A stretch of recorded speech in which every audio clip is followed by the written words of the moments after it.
So, what is this new 4-note chord called in music, and how can we incorporate it into our studies? From playing all the chord tones together from the C major scale, or any major scale for that matter, we've actually created a type of chord called a major seventh. And because in the previous example the root note of this chord was the note of C, we'd refer to this new chord as a C major seventh. Some of you might have already seen this type of chord before in music, and one thing to bear in mind is that it can be written down in a number of different ways.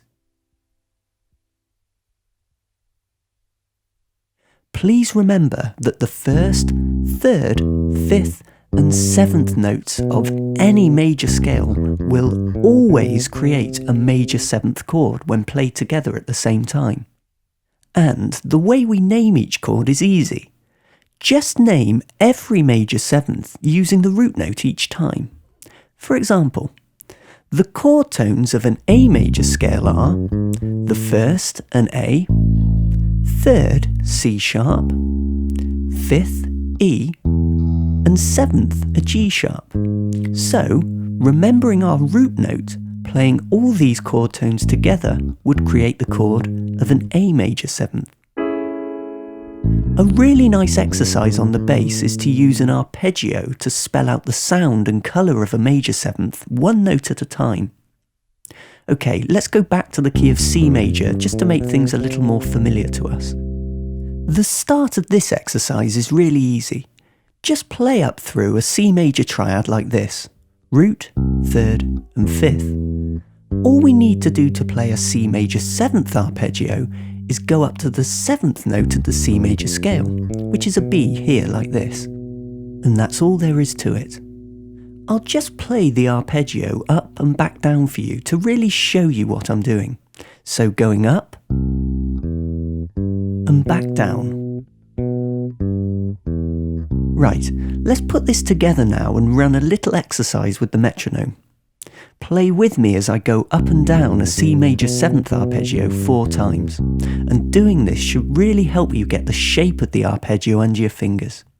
Okay, after 4, 1, 2, 3, 4.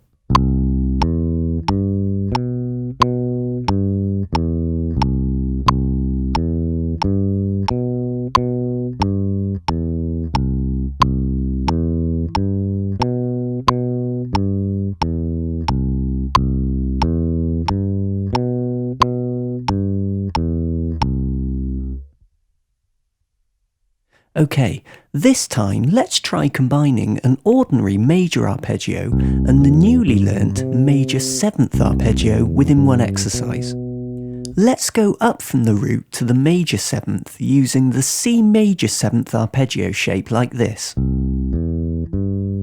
And we'll come back down using a descending C major arpeggio, starting from an octave C and returning to the root note like this. And like me, please try to use all of the fingers of your fretting hand whilst playing this exercise. We'll repeat the sequence of going up and coming back down 4 times. Okay, ready? 1, 2, 3, 4.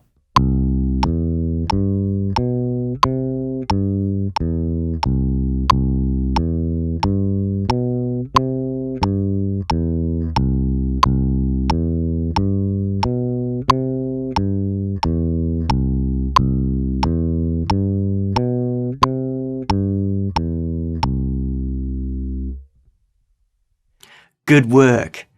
I hope you can see that you're really beginning to understand and take on board all of the new musical terms and ideas that I've shared with you so far. Remember that those exercises were in the key of C major, and it's important that you get comfortable with major sevenths in all the other keys by practicing. To get you started with this, I've put a groove at the end of this session using a D major seventh chord. Try experimenting musically using either the notes from a D major scale or perhaps a D major seventh arpeggio shape to create bass lines and ideas. Jam along with the accompaniment and, more importantly, have fun creating musical ideas.